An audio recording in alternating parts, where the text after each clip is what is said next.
जय हिंद बच्चे लोग, सब लोग ठीक हैं। चलिए, हमारा क्या चल रहा था, हिस्ट्री में क्या चल रहा था बच्चे? ओके, मृदभान खत्म हो गया था पिछले क्लास में, और सभ्यता में भी सिंधु सभ्यता, मेसोपोटामिया की सभ्यता खत्म हो गई थी, हैं मिस्र की सभ्यता भी खत्म हो गई थी। ठीक है, क्वेश्चन पूछे बताएंगे आप लोग? चलिए मृदभान से क्वेश्चन बताइए। मृदभान का साक्ष्य सबसे पहले कहाँ मिला था, बताइए। वेरी गुड, नवपाषाण काल में। बहुत बढ़िया। मृदभान का साक्ष्य सबसे पहले कहाँ मिला? नवपाषाण काल में। ठीक है बच्चे, हाँ आप बताइए, नवपाषाण काल में जो साक्ष्य मिला कहाँ मिला था सबसे पहले? बहुत बढ़िया, प्रयागराज, जो कि पहले इलाहाबाद के नाम से जाना जाता था। ठीक है, बहुत बढ़िया। चलिए अगला क्वेश्चन आप बताइए। हाँ आप बताइए, पुरातात्विक अध्ययन का अल्फाबेट किसको बोला जाता है? बहुत बढ़िया, मृदभान को। ठीक है, मृदभान को क्या बोला जाता है बच्चे? आर्कियोलॉजिकल स्टडी का अल्फाबेट बोला जाता है। ठीक है, मृदभान का विश्व में जनक कौन है? मृदभान की शुरुआत विश्व में किसने किया था? वेरी गुड, फ्लिंडर ने। चलिए आप बताइए, भारत में मृदभान की शुरुआत किसने की? बहुत बढ़िया, बीबी लाल ने। ठीक है, बीबी लाल ने। अच्छा ये बताइए, हमने बताया था हड़प्पा में कौन सा मृदभान मिला था? हड़प्पा में, वैदिक काल में और महाजनपद में, बताइए। वेरी गुड, हड़प्पा में कौन सा मिला था बच्चे? गैरिक मृदभान, गैरिक मृदभान। ठीक है, यहां कौन सा मिला था बच्चे? चित्रित धूसर मृदभान, और यहां पे उत्तरी काले चमकीला मृदभान है ना बच्चे। इसको क्या बोला गया इंग्लिश में बच्चे, बताइए? ऑचरी कलर्ड पोट्री, ओसीपी मतलब। ठीक है, इसी तरह इसको क्या बोला गया बच्चे? पेंटेड ग्रे वेयर मतलब पीजीडब्ल्यू। इसको क्या बोला गया? North black polished where. ठीक है बच्चे, हमने ये मृदभान को अच्छे से समझ लिया था। ठीक है, चलिए अभी आप बताइए, जो मेसोपोटामिया की सभ्यता थी किन दो नदियों के बीच फल फूल रही थी? Very good, Euphrates and tigris, दो नदियां थी जिसके बीच में मेसोपोटामिया की सभ्यता फल फूल रही थी। ठीक है, नील नदी की देन किस सभ्यता को कहा जाता है? बहुत बढ़िया, मिस्र की सभ्यता को क्या बोला जाता है? नील नदी की देन बोला जाता है। ठीक है, मिस्र की और क्या क्या चीजें फेमस है बताओ? बहुत बढ़िया, वहां का पिरामिड और वहां की मम्मी। ठीक है, वहां का सबसे बड़ा राजा कौन था बच्चे? बहुत बढ़िया, फिरौन। ठीक है, अभी हम देखते हैं बच्चे आगे। डस्टर कहाँ है? ठीक है, अभी हम सभ्यता में ही आगे देखते हैं बच्चे। अभी आगे देखते हैं बच्चों, ग्रीस में एक छोटा सा जगह था। ग्रीस में एक छोटा सा जगह था, कौन सा? स्पार्टा। ठीक है, कहां पे था ये बच्चे? ग्रीस में।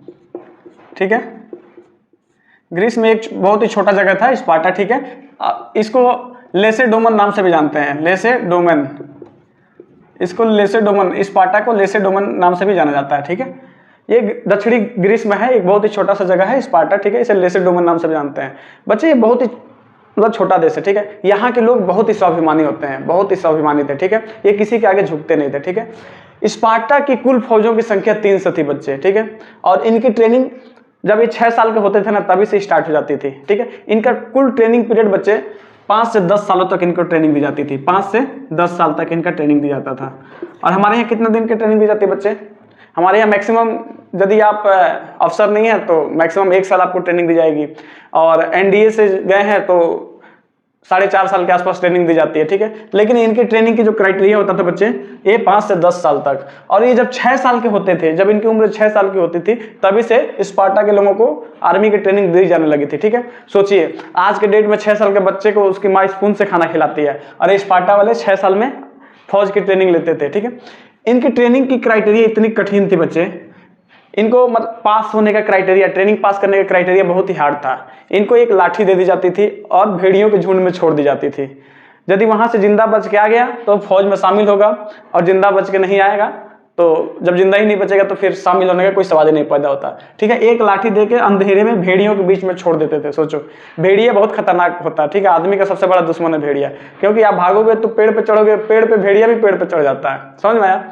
तो ये क्या है, इनकी जो आर्मी की ट्रेनिंग थी बच्चे बहुत कठिन थी। ठीक है, 5 से 10 साल तक इनकी ट्रेनिंग होती थी और तब जाके ये फौज में भर्ती हो पाते थे। ठीक है, इसी बीच में यहाँ पे एक जगह था बच्चे, पार्सिया। इसके जस्ट ऊपर पार्सिया था बच्चे, पार्सिया।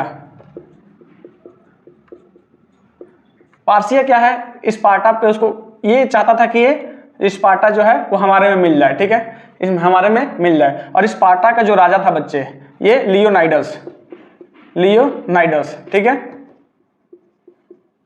स्पार्टा का राजा कौन था बच्चे? लियोनाइडस। और पार्सिया का राजा उस समय कौन सा था बच्चे? जर्कसिस। ठीक है,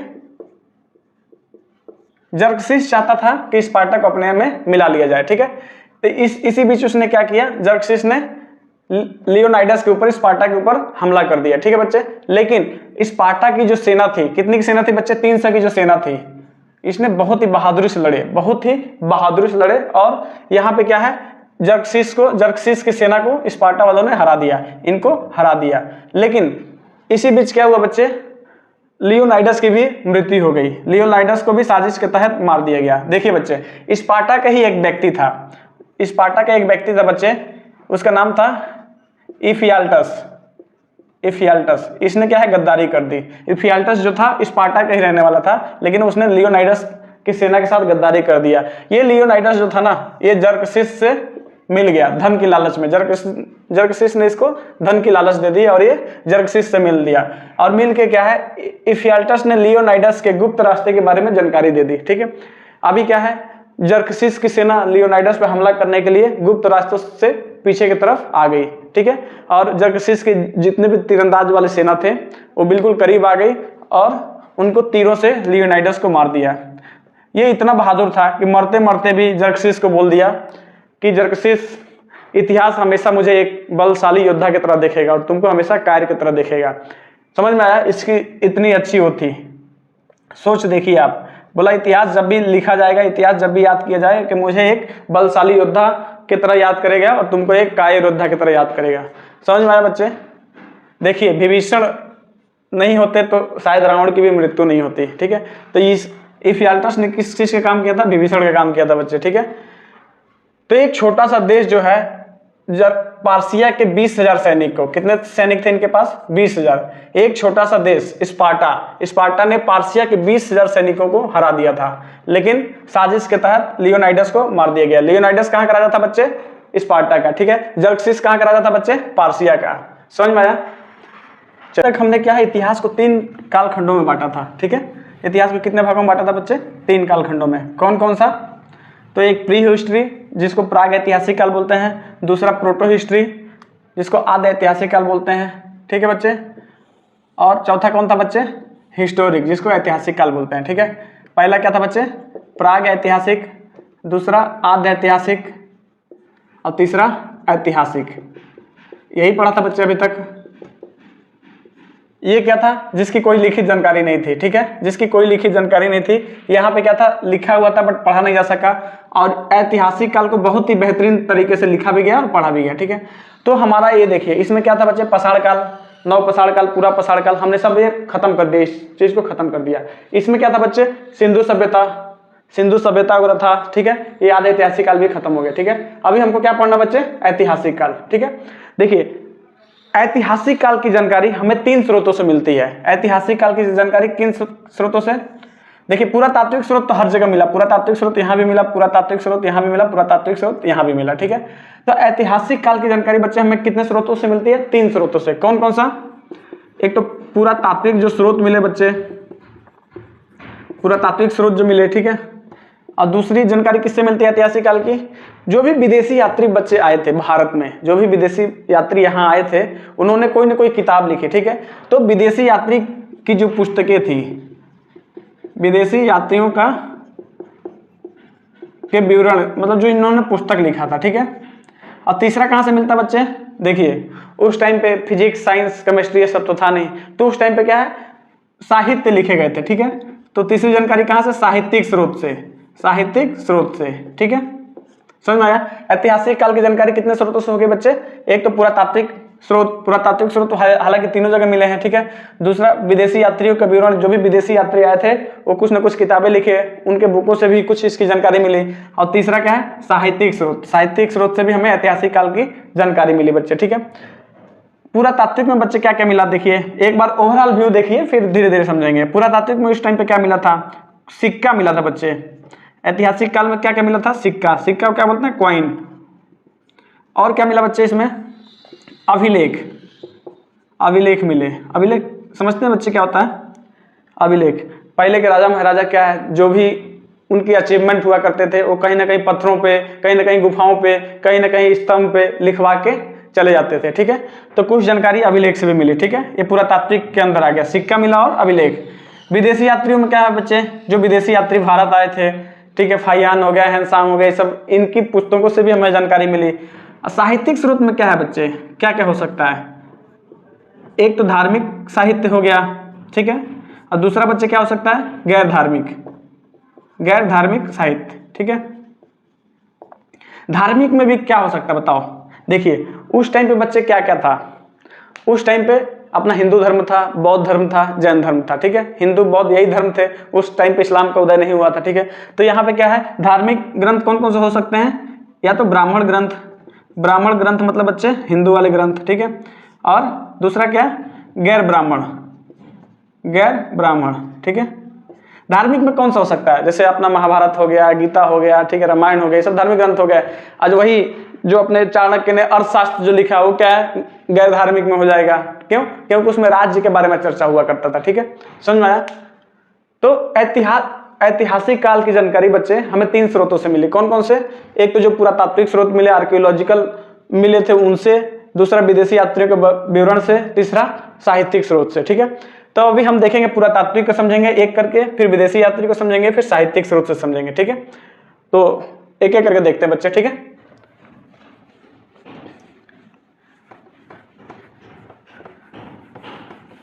अभी बच्चे केवल ऐतिहासिक काल लिख दे, ठीक है। हेडिंग डालते हैं ऐतिहासिक काल, हिस्टोरिक पीरियड।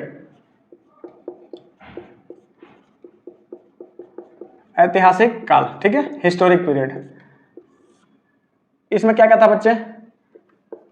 पुरातात्विक स्रोत, ठीक है। दूसरा क्या था? विदेशी यात्री के विवरण से। तीसरा क्या था बच्चे? साहित्यिक स्रोत से, ठीक है, साहित्य स्रोत, ठीक है। अभी हम पुरातत्व में देखते हैं कॉइन। सबसे पहले कॉइन देख लेते हैं, मतलब सिक्का उस टाइम पे कहां से मिला, ठीक है, वो देख लेते हैं, ठीक है बच्चे। ये बताइए सिंधु सभ्यता में जो सिक्का मिला बच्चे, सिंधु सभ्यता में जो सिक्का मिला वो कौन सा था? मिट्टी का सिक्का मिला था, बताया था आपको। सिंधु सभ्यता में जो मिट्टी का सिक्का मिला उसको क्या बोला गया? टेराकोटा, ठीक है, टेराकोटा, ठीक है। सिंधु सभ्यता के बाद बच्चे कौन सा आ जाता है तुम्हारा? मौर्य काल।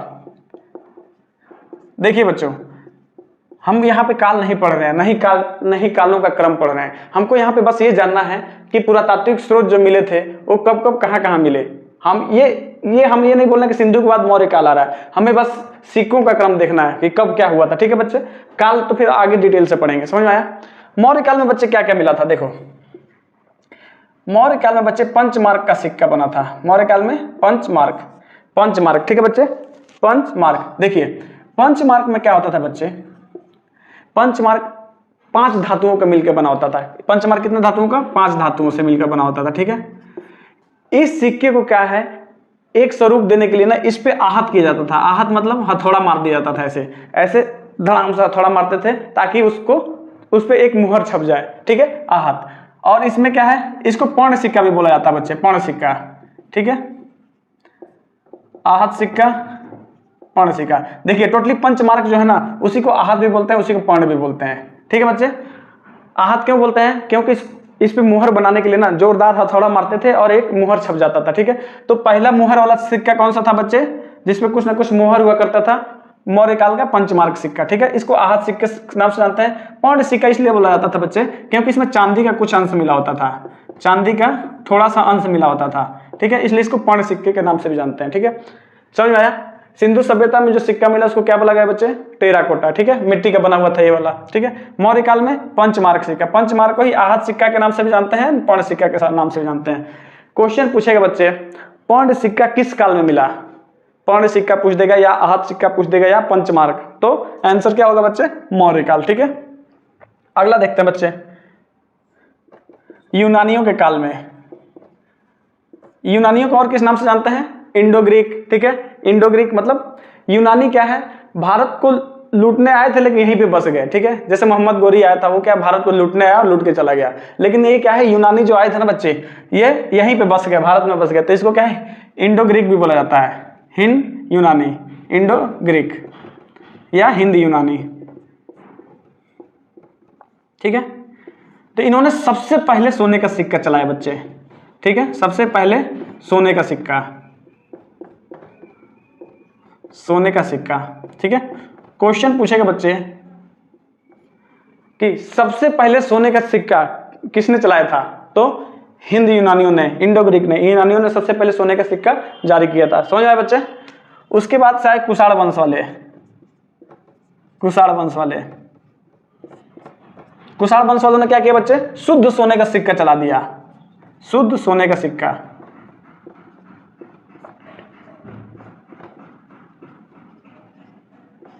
देखिए, यूनानी आए तो उन्होंने क्या किया? सबसे पहले सोने का सिक्का। ठीक है, लेकिन सोने के सिक्के में भी शुद्ध सोने का सिक्का किसने चालू किया? तो वो कुषाणों ने। ठीक है, कुषाणों ने। समझ आया? कुषाण के बाद देखते बच्चे, कुषाण के बाद कौन आया बच्चे? गुप्त काल वाले। दिखाई दे रहा सबको पीछे? गुप्त कालों ने क्या किया बच्चे? गुप्त कालों ने सबसे ज्यादा सोने का सिक्का, मतलब सबसे ज्यादा, इन्होंने बहुत ज्यादा सोने का सिक्का बना दिया। सोने का सिक्का, इसको लिख सकते हैं सर्वाधिक, सर्वाधिक। क्वेश्चन पूछेगा सबसे ज्यादा सोने का सिक्का किसने चलाया था बच्चे? तो वो गुप्त काल वालों ने, गुप्त काल वालों ने सबसे ज्यादा सिक्का सोने का चलाया था। ठीक है, लेकिन एक चीज बताइए, जब भी क्वांटिटी बढ़ती है, जब भी क्वांटिटी बढ़ती है तो क्वालिटी पे असर पड़ता है। ठीक है, जैसे मान के चलिए कि आपके घर में 4 आदमी का खाना बन रहा है बच्चों, तो बहुत ही टेस्टी बनेगा, लेकिन सडन क्या है, 4 की जगह 40 लोग का खाना बना तो टेस्ट में कुछ ना कुछ कमी रही जाएगी। ठीक है, तो यहाँ भी यही हुआ था गुप्त काल में, यहाँ पे सर्वाधिक सोने का सिक्का बना, लेकिन क्या है, ये जो सोने का सिक्का था अशुद्ध सोने का सिक्का हो गया। क्यों? क्वांटिटी बढ़ी तो क्वालिटी पे असर पड़ गया। तो क्वेश्चन पूछता है कि अशुद्ध सोने का सिक्का कहाँ से स्टार्ट हुआ था? तो गुप्त काल से। ठीक है, लेकिन क्वेश्चन इतना इजी नहीं पूछता बच्चे, क्वेश्चन ऐसा पूछता है कि गुप्त काल में अशुद्ध सिक्का जारी करने वाला शासक कौन था? क्वेश्चन बिल्कुल खखोर के पूछेगा, तो याद रखिएगा, अ से अशुद्ध और अ से स्कंदगुप्त, स्कंदगुप्त। ठीक है, अ से अशुद्ध एंड अ से स्कंदगुप्त। समझ में आ रहा है बच्चे? इन्होंने गुप्त काल वालों ने सर्वाधिक सोने का सिक्का जारी किया, लेकिन ये सिक्के जो थे सोने के अशुद्ध थे। ठीक है, तो अशुद्ध सिक्का जारी करने वाला शासक कौन था बच्चे? स्कंदगुप्त। ठीक है, और आगे गुप्त काल वालों ने और क्या किया बच्चे? गुप्त काल वालों ने चांदी का सिक्का जारी कर दिया, चांदी का शुद्ध सिक्का, शुद्ध चांदी का सिक्का जारी कर दिया गुप्त काल वालों ने। चलो, यहाँ पे अशुद्ध सोना हुआ तो एक काम अच्छा किया इन्होंने अशुद्ध सोने का सिक्का जारी कर दिया। ठीक है, शुद्ध चांदी का सिक्का जारी कर दिया, सॉरी। ठीक है, स्कंदगुप्त ने क्या किया था? अशुद्ध सोने का सिक्का जारी किया, और चांदी का यहाँ पे शुद्ध सिक्का किसने जारी कर दिया बच्चे? चंद्रगुप्त द्वितीय ने।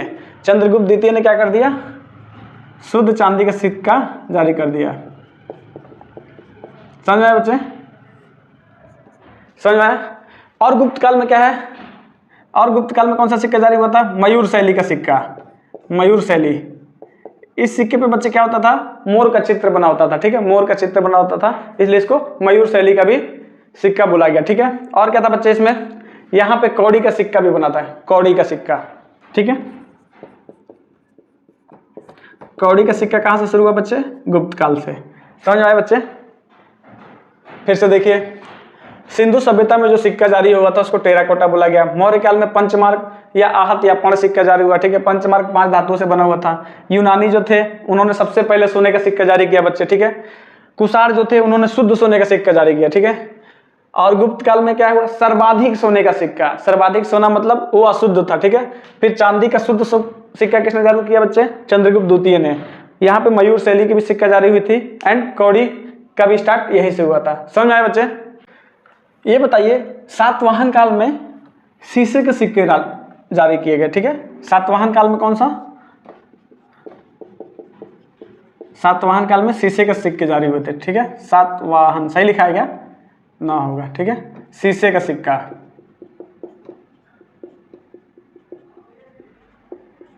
समझ आए बच्चे? सातवाहन में शीशे का सिक्का जारी किया गया। क्वेश्चन पूछा था बच्चे कि शीशे के अध्ययन को, सिक्के के अध्ययन को क्या बोलते हैं? सिक्के के अध्ययन को क्या बोलते हैं? सिक्के के अध्ययन को क्या बोला जाता है बच्चे? न्यूमिस्मेटिक। न्यूमिस्मेटिक, सिक्के के अध्ययन को क्या बोला जाता है? न्यूमिस्मेटिक। समझ में आया? चलिए, इसी बीच क्या हुआ बच्चे, हमारा हुमायूं और शेर शाह के बीच संघर्ष चल रहा था, ठीक है। हुमायूं एंड शेर शाह। शेर शाह ने क्या हुआ, हुमायूं को पकड़ के थूर दिया वहां पे, ठीक है। और ये जान बचाने के लिए हुमायूं क्या है, पानी में कूद पड़ा, ठीक है। पानी में कूद पड़ा। उस समय क्या था, बिहार साइड के स्टेट में बाढ़ आया था, बहुत ज्यादा बाढ़ था, फ्लड था, और वो रात के अंधेरों में क्या है, हुमायूं पानी में कूद गया, ठीक है। अब उसको बचाने के लिए एक शहाबुद्दीन मल्लाह था, ठीक है। शहाबुद्दीन, ठीक है, शहाबुद्दीन मल्लाह था, उसने हुमायूं की जान बचाई, ठीक है। किस मल्लाह ने शहाबुद्दीन की हुमायूं की जान बचाई? तो शहाबुद्दीन मल्लाह ने। हुमायूं ने क्या है, खुश होकर इसको एक दिन का राजा बनाया, एक दिन के लिए राजा बनाया शहाबुद्दीन को, ठीक है। उस एक दिन में शहाबुद्दीन सोचा, ये भी चूंकि ये भी बिहार का ही था, तो ये बहुत चालाक था, ये सोचा कि मैं एक दिन के लिए फेमस हो जाऊं। तो शहाबुद्दीन ने क्या, इसने चमड़े के सिक्का जारी कर दिया, एक दिन के लिए चमड़े का सिक्का जारी कर दिया इसने। अब चमड़े का सिक्का क्या, एक दिन के लिए था, आज ही छपा आज ही खत्म, ठीक है। तो इसने चमड़े का सिक्का जारी कर दिया, ठीक है। उसके बाद से शेर शाह ने बच्चे क्या किया था, रुपये की शुरुआत किसने की थी बच्चे? शेर शाह ने। रुपये की शुरुआत किसने की? शेर शाह ने, ठीक है। तो इसने 3 तरह के रुपये जारी किए थे, एक तो दाम, दूसरा रुपया, तीसरा असरफी, ठीक है। ये देखिए, ये जो दाम था ना, ये गरीब लोगों के लिए था, ये, ठीक है, गरीब लोगों के लिए था। रुपया जो था ये मध्यम वर्ग में, लेकिन बहुत ज्यादा मात्रा में था। और असरफी जो था ये बहुत ही बड़े राजा महाराजाओं के लिए ये असरफी हुआ करता था, ठीक है। आज भी आप देखिएगा बिहार साइड में लोग पूछते हैं इसका दाम कितना है, उनको बताओ कि दाम खत्म हो गया, ठीक है, आजकल रुपया है, ठीक है। अभी देश में हमारे कौन सा चलता है? रुपया चलता है, ठीक है। रुपया की शुरुआत सबसे पहले किसने किया था? शेर शाह ने। रुपये की शुरुआत किसने की बच्चे? शेर शाह ने, ठीक है। शेर शाह ने ही जो हमारी पाटलिपुत्र थी उसका नाम चेंज करके क्या कर दिया था? पटना कर दिया था। शेर शाह ने राजधानी पाटलिपुत्र को क्या कर दिया था? पटना कर दिया था, ठीक है। समझ में आया? सिक्का समझ में आया? क्वेश्चन पूछेंगे बता देंगे। चलिए बताइए, सबसे पहले सोने की सिक्का किसने चालू किया था? बहुत बढ़िया, किसने? बहुत बढ़िया, वेरी गुड। शीशे का सिक्का किस काल में शुरू हुआ? सातवाहन काल में। बहुत बढ़िया बच्चे, गुड। अशुद्ध सोने का सिक्का किसने चालू किया था? गुप्त काल ने। गुप्त काल में कौन बच्चे? स्कंद गुप्त ने, ठीक है। शुद्ध चांदी का सिक्का किसने चलाया? वेरी गुड, चंद्रगुप्त द्वितीय ने, ठीक है। अच्छा, मयूर शैली का सिक्का किसने जारी किया? बताइए। मयूर शैली का सिक्का, मयूर शैली का सिक्का कब की देन है? गुप्त काल की, ठीक है। गुप्त काल में सबसे ज्यादा सिक्के रिलीज हुए थे। तो मयूर शैली का सिक्का किस गुप्त काल में किसने जारी किया था बच्चे? समुद्रगुप्त ने। समुद्रगुप्त ने जारी किया था, समझ आए बच्चे। और कौड़ी का भी सिक्का गुप्त काल में ही शुरू हुआ था, ठीक है। अभी हम आगे देखते हैं बच्चे अभिलेख। ठीक है बच्चों, हमारा सिक्का कंप्लीट हो गया है, ये सिक्का कंप्लीट हो गया। अभी हम देखेंगे अभिलेख। पूरा तात्विक स्रोत में हमने सिक्का देख लिया, कौन सा सिक्का कहां से मिला था, लेकिन अब हम देखेंगे अभिलेख, ठीक है। अभिलेख क्या होता है बच्चे? बताया था आपको कि सबसे पहले के जमाने में क्या है, लोग अपने अचीवमेंट को, ठीक है, उस अभिलेख पे या तो दीवार पे लिखवा देते थे, या गुफाओं में लिख के चले गए, या भित्ति लेख स्तंभ पे लिख के चले गए, या दीवारों पे लिख के चले गए, ठीक है। तो जो लेख पत्थरों पे लिखी गई बच्चे, जो लेख पत्थरों पे लिखी गई, ठीक है, पत्थरों पे जो लेख लिखी गई उसको क्या बोला गया बच्चे? शिलालेख, ठीक है। जो दीवारों पे लिखी गई बच्चे, जो दीवारों पे लिखी गई उसको क्या बोला गया बच्चे? भित्ति लेख। उसको क्या बोला गया? ये दीवार हो गया बच्चे, इसको क्या बोला गया? भित्ति लेख, ठीक है। जो गुफाओं में लिखा गया उसको क्या बोला गया? गुफा लेख, ठीक है। और जो स्तंभ पे लिखा गया, स्तंभ कैसा होता है बच्चे? पतला सा लंबा सा होगा, ठीक है। जो स्तंभ पे लिखा गया उसको क्या बोला गया बच्चे? स्तंभ लेख, स्तंभ लेख, ठीक है। देखिए बच्चों, दुनिया में पहली बार लेख लिखने का किसने प्रारंभ किया था? दुनिया में पहली बार लेख लिखना किसने प्रारंभ किया था? तो डेरियस प्रथम। लेख लिखना दुनिया में सबसे पहले किसने प्रारंभ किया? डेरियस प्रथम। डेरियस प्रथम ने। डेरियस प्रथम क्या है बच्चे? ये ईरान का शासक था, ईरान का शासक। तो ये बताइए, दुनिया में तो डेरियस प्रथम ने लिखा, तो भारत में लेख लिखना किसने प्रारंभ किया था? बताइए, किसी को आइडिया? ये विश्व में लेख लिखा था, ठीक। विश्व में लेख लिखने का प्रारंभ किसने किया था बच्चे? डेरियस प्रथम ने। तो भारत में इसकी शुरुआत किसने की? बताइए। सम्राट अशोक। सम्राट अशोक ने भारत में लेख लिखना प्रारंभ किया था, ठीक है बच्चों। लेकिन मजे की बात यह है कि सम्राट अशोक ने भी ये कला जो है ना, ये डेरियस प्रथम से ही चुराया था, डेरियस प्रथम से ही चुराया था, ठीक है। तो बच्चे अभिलेख कितने टाइप के हो गए? एक भित्ति लेख, ठीक है, एक शिलालेख, तीसरा स्तंभ लेख, चौथा गुफा लेख, ठीक है। विश्व में लेख लिखने का कार्य सबसे पहले प्रारंभ किसने किया? तो डेरियस प्रथम ने। डेरियस प्रथम कहाँ का शासक था बच्चे? ईरान का। भारत में लेख लिखना किसने प्रारंभ किया? सम्राट अशोक ने। सम्राट अशोक ने इसे कहाँ से चुराया था? तो ईरान के शासक डेरियस प्रथम से, ठीक है। टाइम हो गया, चलिए आगे क्लास कल करेंगे। जय हिंद।